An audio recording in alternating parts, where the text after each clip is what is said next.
Equiano now has his first foals on the ground. Julian, how have they been received? Really well, Bruce, really well. They're everything I think breeders wanted them to be. He's the sort of commercial horse that breeders are looking to get a good financial return from, as well as breeding good horses. So the first thing is they want to see good looking stock that look like they're fast and early, because that's what the agents want to buy at the sales, and they look every bit that. They're like peas out of a pod. They've got massive muscle, well made, great tops, attractive looking horses. So we're really delighted, and it's just been a breeze to try and market the horse this year. Of course, it doesn't hurt to have acclimation there. No, we've been really lucky. I mean, Acclamation is on fire right now, and so is one of his sons, Dark Angel, who made a terrific start and was the leading freshman sire in the UK last year. So we've been it's been very easy to sell nominations. In fact, I haven't had to sell any, and they've just picked up the phone and asked if they can use the horse, which has been great. You've increased your numbers this year? Yeah, it's pretty unusual that you can have a horse that's in the first season covered just about 130 mares, and in the second season, to be honest, I could have covered 170. I had to turn a lot of mares away, and we covered 145 mares. We didn't discount. In fact, if anything, I could have put his fee up this year. We stood him at 8,000, and now I look back at it, we should have probably stood him at 10,000, and then we charge VAT on top of that. So people have been quick to use him, and it's been very easy to sell him. And you look at him here, you say he's stamped his progeny. He's the quietest possible stallion you could think of for an explosive sprinter.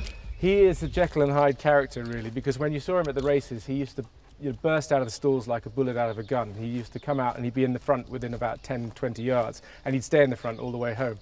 But when you take him home, he's just completely relaxed. You can do anything with him. We brought him down here today, shipped him 130 miles. We're in the fillies yard. He couldn't give a monkey's, but you bring him into the breeding shed, he'll cover 4 mares a day for no trouble at all. His fertility and everything else is fantastic.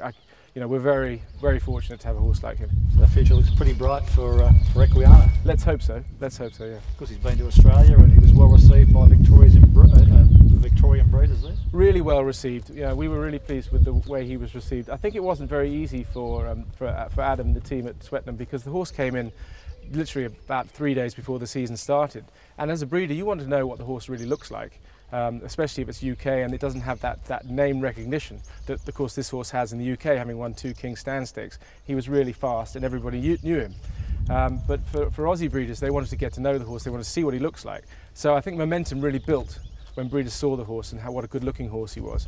And this year, the horse has matured again, as you'd expect, and the foals look cracking. So I'd really hope the Australians will get behind him this year as well. Equiano leads the pushed along Bold Mover towards halfway. Gold Trail's ridden along, Markham out in the centre, Kingsgate Native a more prop. Niconi switching towards the near side as they race with a furlong and a half to go. Equiano, Bold Mover in second place, then Markham, Kingsgate Native towards the centre. Niconi is beginning to stay on, but it's Equiano, the winner a couple of years ago, who still leads the King Stand from Markham. Then Bold Mover running a mighty race behind these Borderless Scott. It's Equiano, ridden out, is going to repeat the success of 2 years ago. Equiano beat Markham, Borderless Scott. Niconi was 4th, massive run, Bold Mover in 5th, and then Kingsgate Native.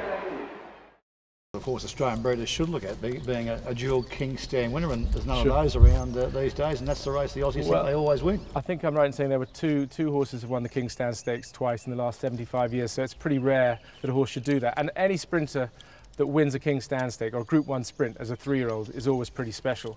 And the fact that he also, in this day and age, and more modern technologies with flying horses around the world, he has had the opportunity to beat some pretty good Aussie sprinters, which is great because, as we all know, the Aussie sprinters are generally the best in the world. It's what you guys are the best at.